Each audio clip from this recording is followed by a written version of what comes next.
it's something that really takes you off guard and knocks your barriers down, makes you feel helpless. Do I think the word should be abolished completely? Well, I kind of do, but I also think that there's such power behind connotations of words. Whenever I hear that word, I never forget the trauma that's associated with it. And I know sometimes it's not used within my community as that context. When you ask me if I know the history, no, I just know that it was used. To me, it's a variation of Negro. I associate that word with slavery. I don't know exactly where the word originated. Anything that helps us navigate life and understand how what we say affects people, because that's what we do, I think that's important. Learning is important, and if you dig deep, you'll discover throughout American history the word was used in nursery rhymes. For example, eeny, meeny, miny, mo, catch up by its toe. You probably know the version with tiger, which was later substituted for the N-word. From nursery rhymes to schools across the Twin Cities, that word is still causing pain. Monday, an incident in Owatonna. The chief of police says the posts were made by a few white students and were directed at black students. Back in December, it showed up on a rock at Burnsville High School. It shouldn't be something that we need to handle, especially at school. Like, I come here to get an education. In December, on a student's shirt in Chaska. At the end of the email was just like, we got a new shirt and that's it. Move on. Move on. After completing several reports, I noticed a common thread. Many school districts said they had a no-tolerance policy for this type of language, but still, it was happening. We wanted to find a solution, so I asked my news director, what could we do? So tonight, here's a mini history lesson on why that word causes so much pain. Every black person has their own N-word story, which is to say that they remember the first time they were called that by somebody white. Everybody has that story. For me, I was 14 years old, and I was in Cairo, Egypt. We were in a pool, and the young white guy used the word toward me. The N-word is an alternative to what some people won't say. Judge Lance Ito, you can say either to his credit or it was a terrible decision. He did not want that word used in his courtroom. He was the judge presiding over the O.J. Simpson murder trial in the 90s. The racial slur appeared in court transcripts documenting officer comments concerning Simpson. Mark Furman and other law enforcement officials in LA apparently used that word not only to apprehend OJ, but have used that word in the history. The Simpson trial birthed the term N-word, which has led to what Mays calls historical amnesia. A racial hatred, which has manifested in black folks dying, being killed at the hands of white mobs. But before the Simpson case, the word was used without hesitation. The original spelling of the Latin word, N-I-G-E-R, meant black. Later, it took on a derogatory connotation and was used to describe my name, African slaves. The story. African. Lynchings, people being burned at stakes. This is what you do to black people if they step out of place.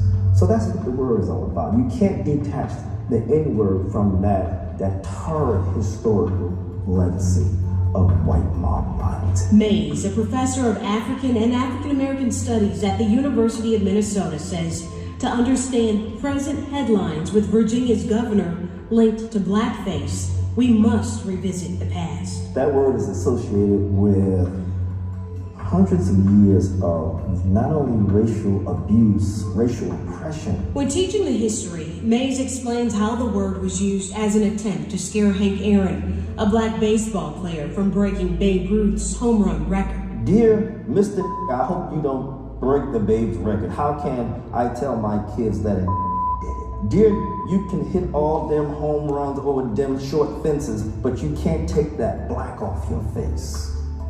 See, that ties into black face minstrelsy. See, that's all related. It overlaps. How do you respond to, for today's youth, the word just means dude or buddy? What's up, Ma? What's up? For whom? It's in hip hop culture. Rappers use it, and I hear black boys and girls use that word all the time. If white people invented the word, to abuse, to maim, to kill black people, then African Americans are duty bound within the context of their long freedom struggle, the black freedom struggle, to take something that white people created to hurt them and to kill them and remake it, and to diffuse the power that the word has historically over them. It has inhibited, to some degree, white people using the word. So white people just want to reclaim that power to use it, but that's a power that black and brown people should never give up. Just like the Jews should never give up the power to police the boundaries of anti-Semitic talk and behavior. You just cannot, because you fought so long to achieve a certain end. If we give people passes to use it, what are we saying to our ancestors? What are we saying to black folks who are alive today? And certainly, what are we saying to our history? The past, no matter how tumultuous, it must be recognized. We don't want to ignore that that word never existed, but we don't want to deflate the power associated with it. Don't let the conversation end here. Keep your comments coming online. We're back after this break.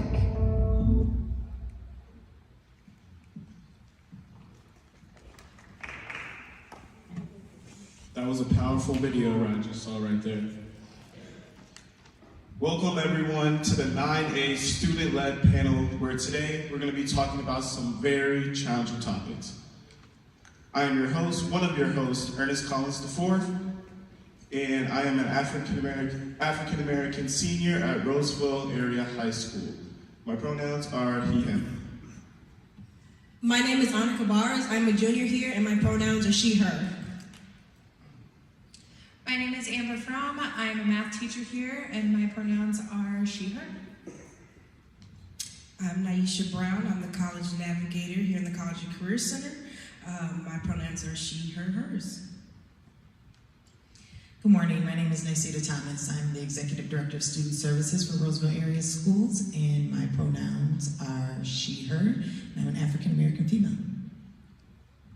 Good morning, everybody. Delon Smith, the Associate Superintendent of Equity and Innovation here in Roseville.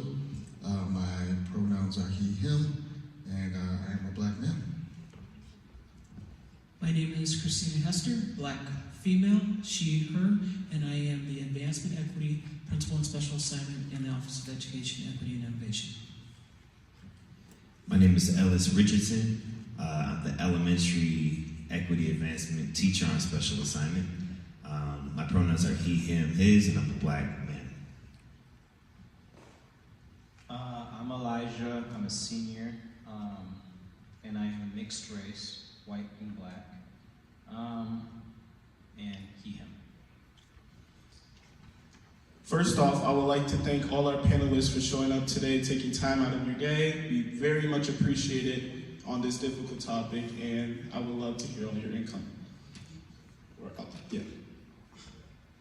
But before that, we need to talk about some agreements that we all have, and we're all gonna basically agree to.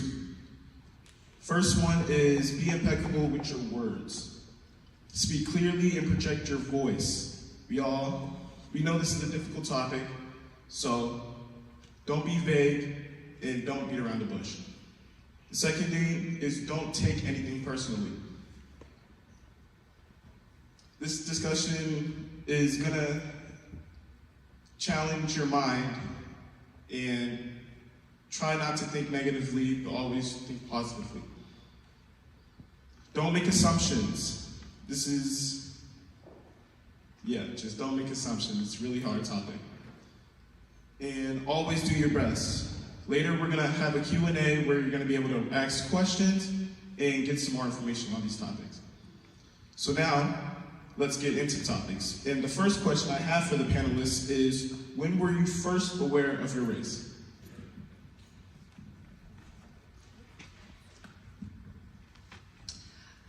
I was first aware of my race, more specifically, I would say in the 3rd grade. I transferred from North St. Paul Public Schools to St. Paul temporarily, and they required that I pick either white or black as my race. There was not a biracial option. So as a 9-year-old, very logical math teacher, I was like, well, technically I'm more white than black, so I should be picking white, I guess. And my black mother, who raised me, had some feelings about that, and so we had really big topics about race and not having to choose one over the other when you are biracial. So that's when race really became prevalent in my life. I can't say I have an exact moment of when I realized recognizing my race as black within my family or my community. I think something that I remember as far as when I was younger was going to a church once I moved from Brooklyn Park here to Roseville, and the first church was literally walking distance from where I used to live, and that church was an all-white church. And growing up in Brooklyn Park with near my grandmother and going to her church, it was all black.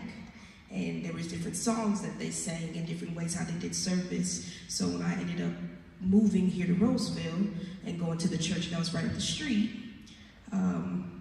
I noticed that they did church very differently. They sung different songs. They spoke to each other in a different manner, even after church. So I feel like I was more aware of what black looked like within a community when I was a kid, based off the church that I went to growing up. I've always known that I was black, but didn't realize that there was a difference until I was probably about 6 years old. I'm walking to school one day with my older sister. I was in kindergarten at the time. We were running late. We were walkers in our neighborhood, which was not normal for black children. But we were walkers, and we were late. The patrol, I remember the patrol yelling to us to hurry up, and then they said, hurry up, N-words. My sister got extremely upset, didn't really understand what the word was until we got to the school, and at that time, which was a rare thing as well, we had a black principal. And so she went and told him what had happened, and he blew up, and that's when I knew that, okay, first of all, that word should never been said, and then realizing that other folks saw us as different. Yeah, I vaguely remember that so many of you probably don't know, this is my sister. So I was in that walk that I vaguely remember. But I would say for me, yeah, I don't know if I can pinpoint it. I would say it's definitely sometime in elementary. As my sister stated, we were like one of the only black families in our neighborhood. And so, you know, being in kindergarten and other grades like that, being the only black kids in the class, and whatnot, you start to notice the difference. And I would say, you know, I really began to like understand the impact of being black after I was called the N-word and ended up fighting this white kid over it. And that's when I began to understand the impact. I think, you know, we kind of grew up, at least I'll speak for me, kind of grew up, you know, just kind of feeling like a kid until somebody, you know, lets you know you're a black kid, and then that changes things for you. I would say I grew up in Northern California, in San Jose, California, and I would say I realized probably the biggest impact was when my family moved, when I was going from kindergarten to first grade. The schools that we had attended were majority BIPOC students, and we moved to an all-white neighborhood, and therefore my schooling changed. By second grade, I was one of a few. When I say a few, I'm talking like you count on two hands of black students in the entire school. And so going back to the experience of people pointing out that you were different, and you're realizing that, and I think around second and third grade is really when it kind of hit like, oh, okay, they have some feels, and I was very fortunate to have parents who supported us and made sure we understood who we were, where we came from, and our heritage and our culture. So it was nothing to be ashamed of, but how to navigate that when I did encounter, or my sisters encountered So I grew up in a house and a family with all different shades of people on both sides of my family. My mom is white and my dad is black, but on both sides of my family, you know, there's black folks, brown folks, darker folks. And so that was normal to me. But I think when I first started to realize, you know, for other people that they didn't think that this was typical was when I got to school, probably kindergarten or first grade, and if my mom would pick me up, kids would say, "You're adopted." I would say, "No, I'm not adopted." So I think that's kind of when I started to notice. They'd be like, that can't be your mom. You don't look like her." So I would say probably elementary school, kindergarten, or first grade when others started to point that out for me. Okay, so we will be reading this novel called The Hate You Give, which has many challenging topics to discuss. So today we want to lay the groundwork down and model how to have those conversations. From your perspective, why is it important to have conversations about difficult topics? For example, policing and the issues that come with that, or how do police interact with different races? Sorry, can you say that one more time? The question? Oh. Why is it important to have difficult conversations? For example, policing and the issues that come with it, or how does police interact with different races? Yeah, I think it's important to have these conversations because this is where we gain understanding, and this is where we gain knowledge. Everybody has blind spots, right? Everybody's coming from different places. And there's things that we know or things that we think we know. And by having these conversations, you're able to gain an understanding of a new perspective. And also, there may be things that you think that are true that just may not be true. And you may be like, oh, I was told this. But now through conversation, I kind of have a new perspective where I learned something new.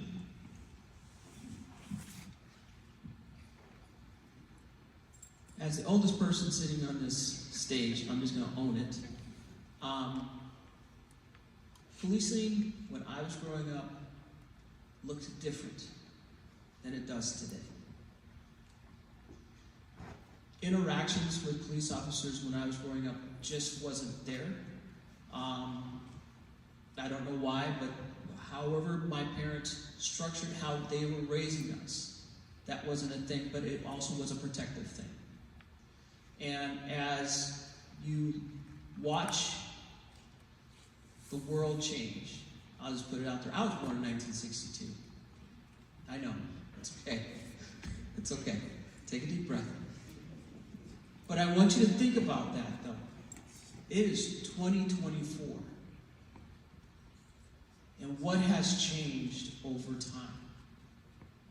Civil rights, we saw a lot. Learned some. I won't say we learned a lot, we learned some.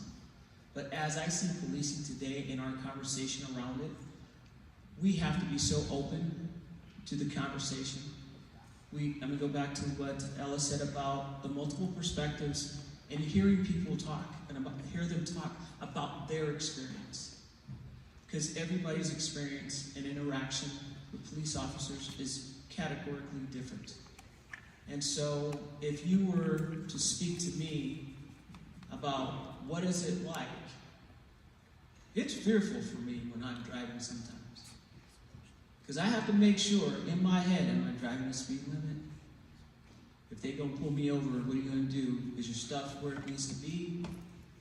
So when I have that conversation with someone that doesn't look like me and they decide to say, oh, it's really not like that way, my response is for you. For you. And so as you guys, you're young people, and as you kind of go through this life, remember your experience is your experience. And it's not going to be the person next to you's experience. Because Delon's going to have a different experience and a different answer. But we have to respect what that experience is and support how they need support when we hear about those experiences. Yeah, I think the reason we have these conversations, and I've been working to call them healing conversations, because they're healing. I think that's the big thing, and I would say the reason why they're healing conversations is they reduce fear, they reduce judgment. The more that you can talk about things that you may not understand, I think that's kind of what makes it difficult.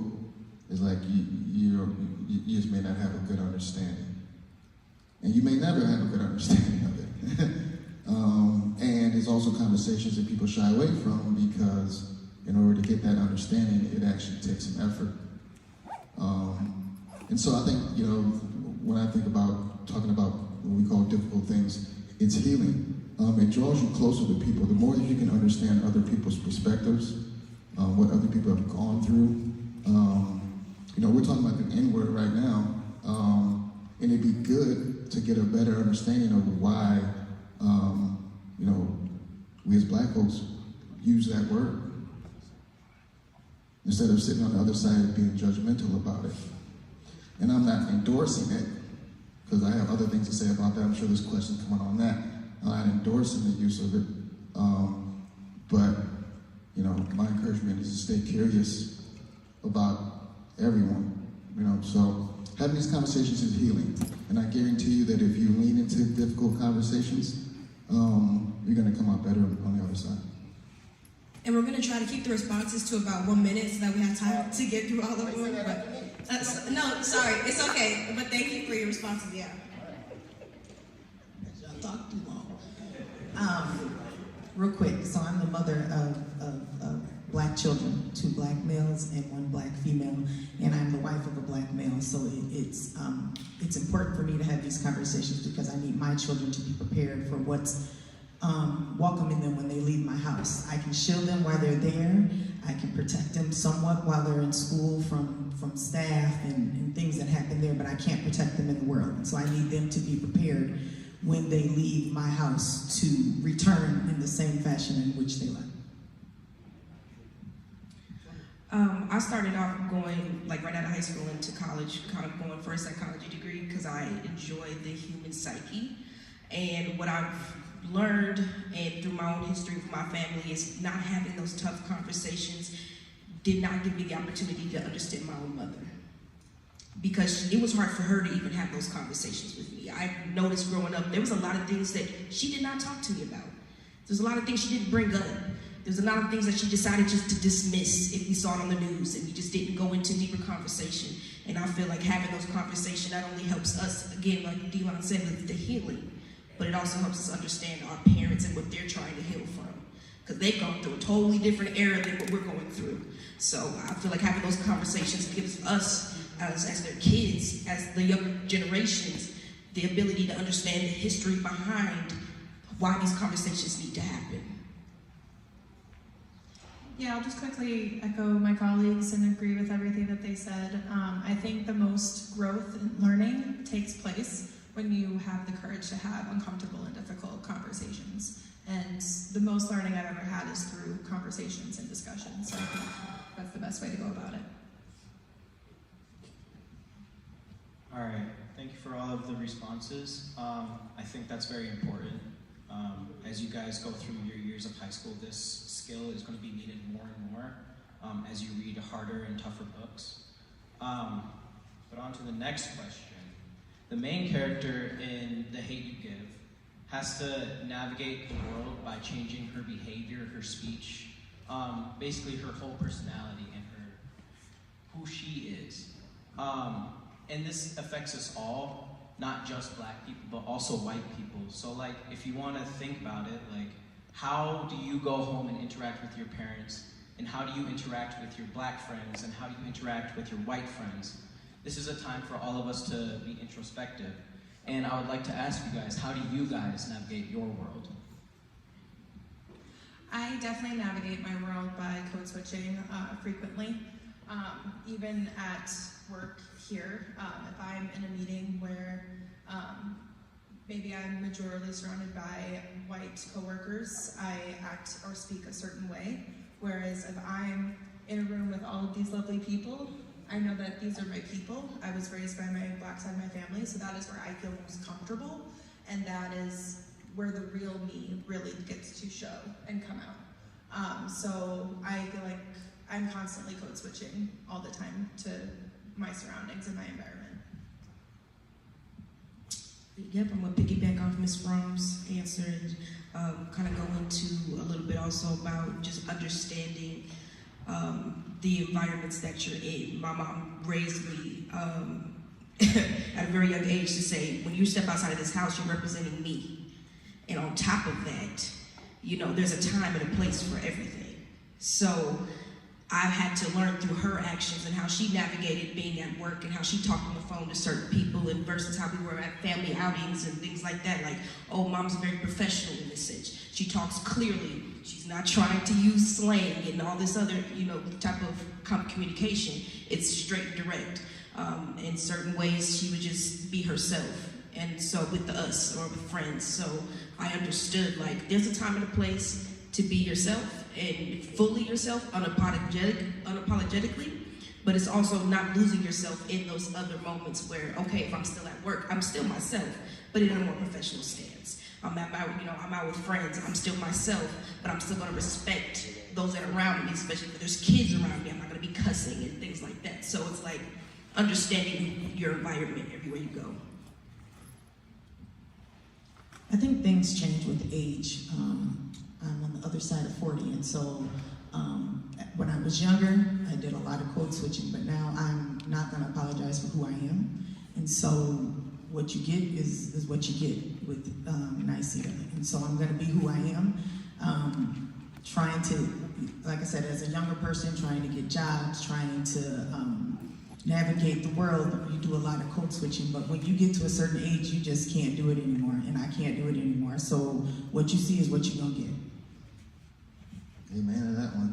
I was gonna say the same thing. You know, as you get older, you just like, yeah, you just kind of be yourself.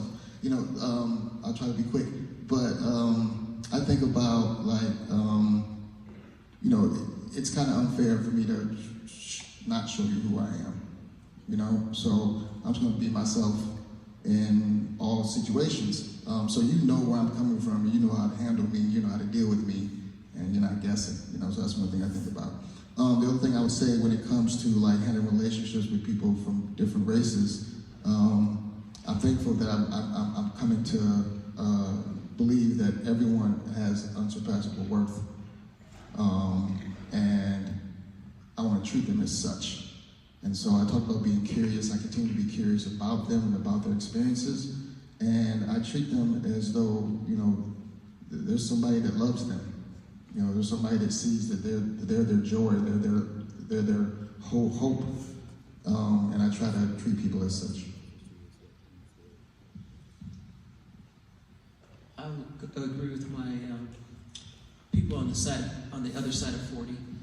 I might even go with the people on the side of 50 and 60. Life does change, and how you show up does change.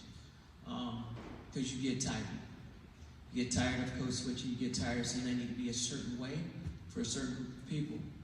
I'm at a spot like, I don't care. Like, real talk, I don't care. And here's the fun part. Superintendent standing in the back. I'm still gonna be authentic. Why? It's not I don't care what she thinks. It means I can show up as my authentic self and be who I need to be, and it doesn't change how I do my job. So as you guys navigate this, and I appreciate you saying it doesn't matter if you're white, black, brown, it doesn't matter. You code switch all the time, especially as young people. Like, ooh, some adults are around and all of a sudden language cleans up, screens on the phone change. That's code switching. So as you navigate this, get to a spot of comfortability. Genuineness, loving yourself as yourself, and letting people love you as yourself. Yeah, I think most times when I code switch, it's to make sure that other people feel comfortable. And so I'm really working on making myself feel comfortable when I show up in spaces instead of really thinking about, oh, how are other people gonna feel if I show up as myself? So that's something that I'm working on, and just knowing that it's okay for me to just show up and be me, and that's good enough. Okay, I like those words that you guys use and what you're telling. Next question would be, what advice do you have for students that use the N-word? I think I'll go back to the video, right? Is that okay? Okay. Which students, right? So, because there is a difference, right? The world that we live in, the country that we live in, has a unique set of experiences that has made it the way it is today. So the more you understand about how things in this country were put together to get us here, the more you'll kind of have an understanding of why Black folks may use the N-word if they choose, and why others probably shouldn't, right? So I would really encourage you to do some learning, do some reading, and figure out if that word coming out of your mouth makes sense. This is where age parts. Nobody should be using it. There's nothing nice about the word. I don't care if it's ER or A. It's all ignorant. For me, because that's the environment I was raised in. So when I hear it, I cringe. I have a look about my face. And I'll be honest, my father grew up in a family, it was somebody's name. Like, hey, come here. Hey, come. That's their family. My mom's side of the family, no. So when that word showed up in our house and he used it, I thought he was going to get his mouth washed out with soap. Because it wasn't allowed. Because of the context in which we understood it to be. My parents were born in the 30s. That was an everyday experience of someone calling them that. Which meant their children will not be called that nor use that word. So I come from a space of understanding the origin and the hurt and being called it, because it's not my name. On my birth certificate, it says Christina Lynn Hester. There is no N-word on there at all. The only N-word on my birth certificate is under race, and it says Negro. And I need you to hear that, because I was born in 1962. Negro was how we were described. Am I offended by that? No, because that's the context. So I'm going to go back to what Ellis talked about. Know, learn, and understand. So when you run into older folks like myself, don't be upset at us. Just understand where we're coming from, because our journey looks different than the journey that you're on. But I will tell you likewise, I'm going to try to understand the journey that you are on, so you can understand when you use that word and you're using it for empowerment. I get it. But the minute you're with a mixed group of people and the wrong people use it, I guarantee it, you're going to feel a certain way. Which is why I always say, no one should use it. Yeah. It's complicated. It really is. I agree with Brother Ellis that, like, some people shouldn't be saying it at all. And then when I think about my black folks, my young black people, I think about, like, you know, I grew up, like, with this sense of, like, always trying to, like, move the cause for black people, like, progress, change our situation, make our situation better. And so I question, does this word do that for us? You know, does it progress black people? Does it change our situation for the better? I can't say that it does. But then I also understand, because I grew up saying it, I still got homies that, you know, that word will come up when we hanging out. and whatnot, so I understand the affinity piece of it. But there are so many other things that are detrimental about the word that I don't know how much the affinity piece is a benefit. So I can tell you right now, when you're using it out in public, I was at the homecoming game, and if y'all was sitting around me, y'all was using it like crazy. And I was super embarrassed. I was super embarrassed. Because the last thing I want is for other people to hear us using that word. So just keep that in mind as you wrestle with your use of it. I just did all that's been said, and I believe that if you're using it amongst mixed company, as young Black folks, you give the mixed company permission to use it. And so if you don't want them to use it, then don't use it around them. I agree with what my other panelists have said. I'm going to piggyback off what D-Line said as well, around the progression of when you're using it, you know, just the word period and out in public around others who are not Black.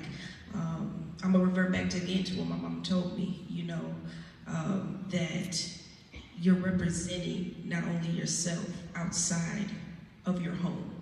You see what I'm saying? You're representing your school, you're representing your family, you're representing your namesake. So keep in mind that there are people out there where if you're in spaces like, you know, at a game, you know, out in a restaurant or whatever, and you're using that word, keep in mind that those people that are around you that hear you using that word, there's gonna be effects to it. They may not want to hire you. They may not want to, you know, place you in certain opportunities because the language you chose to use and why. And it's not to say that it's not that, you know, that they're going to sit there and just straight punish you because of it, but just understand the effects of how it makes you look. Because we always have to show up every day and want to be our best selves. So if I'm out in public and I'm just lollygagging with my girls and me just screaming at the top of my lungs this N-word, trust me, there's people around me in my environment that are like, oh, I don't want to hire her. I don't want her to be a part of this opportunity. I don't want to see her around my kids. You see what I'm saying? So I would just say be aware of the effects that it has when you're using that word. Yeah, something that I try to kind of specifically talk to like my students about too is that I think the assumption can be that within the Black community, every Black person is okay with other Black people saying it or say it themselves with the A at the end. And that's not the case. My experience is similar to Chris Hester's. My grandfather was born in 45 in down south in Arkansas, and he raised my uncle and mom, who then raised me, and we don't say it. And that is now a generational thing. And so we have to assume that it's not just the older generation that might feel that way. They are raising their kids and then their grandkids to also not say it and not like hearing it either as Black people. So I think the assumption can't be that any Black person is okay being called that or hearing it from other Black people even. All right, thank you. I would like you all to take like really close listenings to like what they're saying. Even one of my close friends of 4 years asked me like, why is the N-word so important? Like 4 years and we're in high school, senior, like, and he doesn't know. So like, it's a good thing to listen now so you don't have to later. So, and also I like the way you put it with like context, like the context you live in also shapes like your reality and like your views on certain things, especially the N-word. And a big player in our context is race, like how we are viewed by our society. So as like a white person and a Black person, like if they're friends, like that's two different worlds like connecting with each other. And I just want to ask, like, how do you guys navigate those relationships with different worlds? Well, for me, I am a product of those different worlds. My mom and dad had a lot of trials to go through being in an interracial marriage and relationship. Longtime friends basically telling them out of nowhere that they think their relationship is disgusting. and therefore I should not exist. And so being biracial, and I know that I'm also more white presenting, is hard, just because I feel like I'm not black enough, but then I'm also not white enough, because I get asked all the time, like, so what are you? And I'm like, I'm mixed, I'm black and white, and they're like, oh, I knew you were something, I just couldn't tell what it was. So again, it's the identity piece can be really hard when you're biracial or multiracial, because you feel like you don't belong to either group that's a part of you. Wait, the question was, can you repeat it one more time? Navigate the relationships. Like how do you navigate relationships with like other races? Okay. Well, obviously, I'm an open book. I'm more of the person that, if anything, I will be more than joyous to have the conversations with folks or my friends that are not my same race, because in a sense, like, I love history, but I don't love to like learn too much about history, but I love just the Black history itself. So being able to be in a space where I can talk about it with other races, I'm more open to do that. It's just also more so a standpoint for me where I had to learn, like, I can't be your only source. Like, that's the only thing that I like to make present in those conversations and in those spaces. I am not your only source.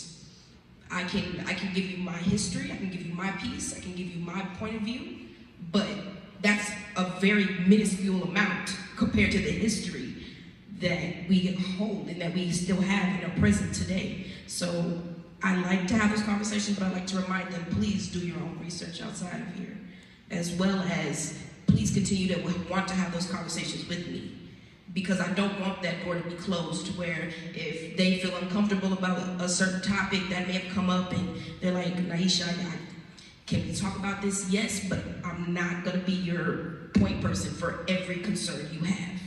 That's the only rule and thing that I can give to those spaces.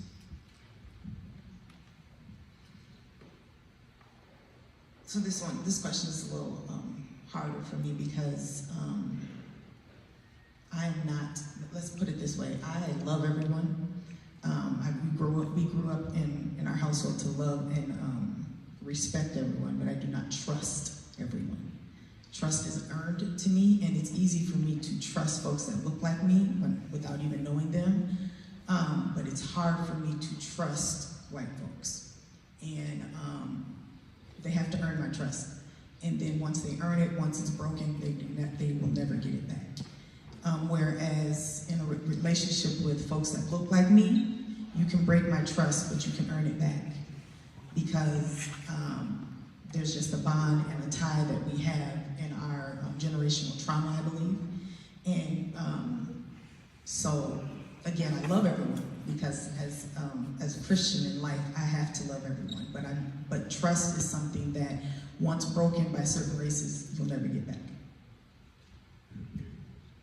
Yeah, I would say when it comes to other people of color, it's really easy to be in a relationship with them.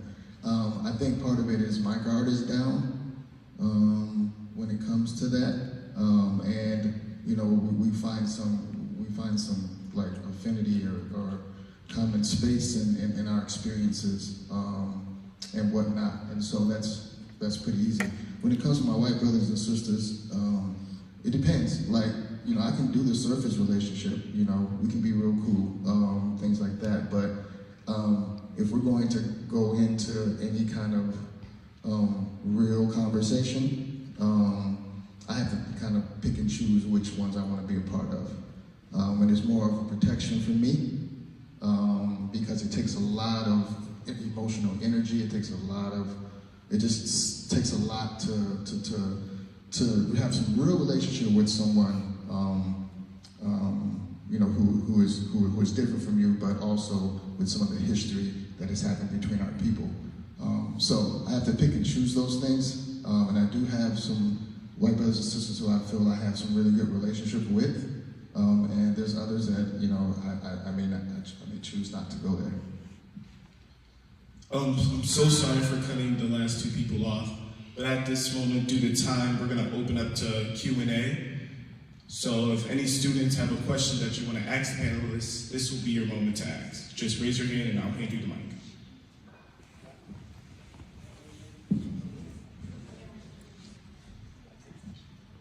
Could you repeat to me your names again?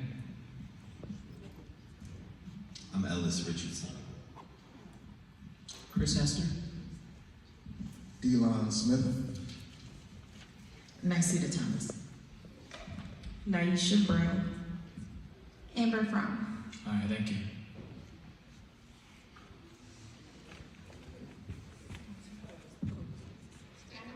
Stand up.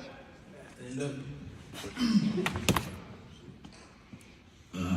How old are you, Chris Hester?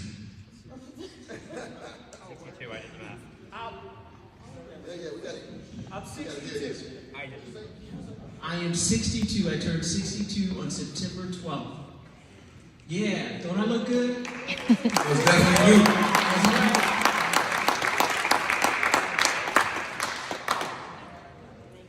Any other questions? So my grandmother, my great-grandmother, immigrated from Puerto Rico. Oh, and she changed her first name from Edna to Emmy to help herself get better with a job. And I was just wondering, were there some things that you guys had to do to change yourself? And also, how should our generation get better at this kind of thing? That's a great question. Well, our executive director aged on this message, Kenya. Wow. That's a deep question because I would say too many times change tone, voice, go back to code switching. Just to get a job, to get in, you try to fit in. So you dress a certain way, you speak a certain way. When you're in a certain setting, you conduct yourself a certain way. And I'm going to go back to one of the things that Nicena talked about and I agreed with is that it gets tiring. And so you get to a spot where you're like, I'm good. So going back to advice for you guys, I love context. I love context clues, like what's happening around you? What is be observant? Because I have been in interviews where young people have come in, and I'm like, oh my word. But I also changed my mindset. It's like, we're no longer in a society where people come in suit and ties and skirts and all this stuff. They come in as themselves. And that interview is about that individual. It is not about how they are dressed. And so, yes, I have to do that, but now I'm learning how to accept others when they're not, because that's something I have to change versus me saying that's something that they have to change. Yeah, first of all, that was just a great question, and yeah, just really thought-provoking. So I think you asked the question, like, have I ever had to do that? I wouldn't say per se. I think when it comes to, like, you know, what I had to wear to work, it's probably the closest I can get. Like, you know, I'm not really a big suit and tie, but I you know, had experience where, you know, I had to wear suit and ties to work, so I didn't really feel like I was showing up as myself. And I really, and names are so important, and I hear stories like that all the time of people, you know, having to change their name so that they sound better on a resume or they look better. And so, you know, I guess the thoughts I had around that was, you know, being able to, like, be okay with yourself for the hustle. You know, I think of it as, you know, part of it is you got to do what you got to do, right? So, like it was your grandma, you said, you know, she probably needed that job. She needed to make things happen. Who knows where you would be if she hadn't gotten that job type thing. And it was a hustle, you know, for the time that it needed to happen. And, you know, she should, you know, kind of forgive herself for that piece. But I think the more that you can really, like, know who you are, you know, you can stay tied or you can stay tethered to that. And You know, some of these things you got to do to make it through this world. As a non-white person, are just some of the things you got to do, if that makes sense. So, I have a very difficult name. Some folks believe, I think it's easy to say, it's 3 syllables, Niceta. But I know that whenever my name is on an application, that they know that I'm not white. So I purposely set my children up for success in life. When you see their name on an application, you won't know if they're white, black, Asian, you won't know what they are. My children's name are Carrie, Avery, and Liam. And we made that decision based on the fact of all of the times whenever you were sitting in class and teachers would say folks' names, my name was never said right. I'm Nikita, Niketa, I was Nicole, there's not an O or an L in my name. But then also having to constantly correct folks on what my name is. And then having some folks say, do you have a nickname? I do, it's Niceta. And so as a mother, I didn't want my children to go through that. And so I gave them names that once you see them on paper, you don't know what they are. No, once you see them, hey, sorry for that. But I'm not sorry for that because I know one of my kids is naughty. That's why I'm saying sorry for that. But just being able to, as a parent, not wanting your children to go through what you had to go through all your life and what you still have to go through as a 48-year-old woman. Are we good? Are we Yeah.